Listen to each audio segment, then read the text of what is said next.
Si vous montez de la chantilly à la main au fouet, si vous n'êtes pas un pâtissier, vous allez mettre à peu près 10 minutes. En fait, vous allez abandonner. Si vous la montez au fouet électrique, vous allez mettre à peu près 4 minutes et 3 minutes, 3-4 minutes pour laver votre batteur. Si vous le faites au siphon, il va falloir que vous ayez le gaz, percuter, il va falloir que vous nettoyez le siphon. Vous allez mettre là aussi quasiment 10 minutes en fait.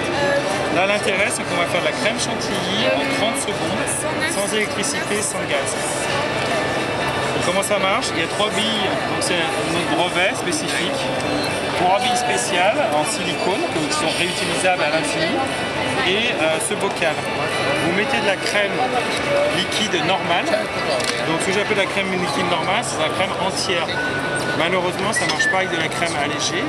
Mais avec la crème allégée, même au robot, ça ne marche pas. Hein. C'est impossible de faire de la chantilly avec de la crème allégée. C'est la crème fleurette tout à fait normale du commerce. Donc vous avez deux niveaux, min et max.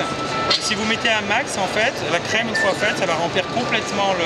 C'est le même contenance que si vous avez une bombe achetée en supermarché, une bombe de crème. Donc là, pour ne pas gaspiller, on va juste en mettre à min. Voilà, donc on va le faire au minimum. Les 3 billes, je les mets dedans. Je ferme mon couvercle et donc je vais secouer assez énergiquement pendant 20 secondes. C'est parti? Voilà. Et si on continue, on fait du beurre. Alors comment on va savoir quand c'est fini? En fait, vous n'avez pas besoin de chronométrer.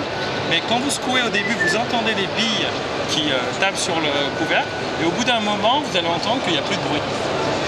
Vous voyez à l'ancien.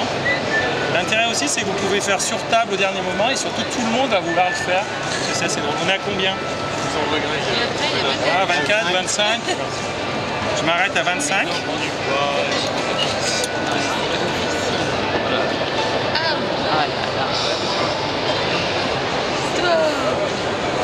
Et là, bon, j'ai rien pour faire goûter, mais c'est de la crème chantilly. Alors après, vous allez l'utiliser comme de la crème chantilly que vous avez faite au robot.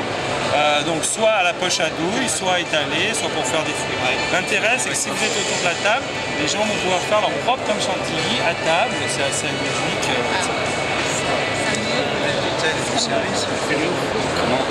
Vous pouvez faire ça devant un client.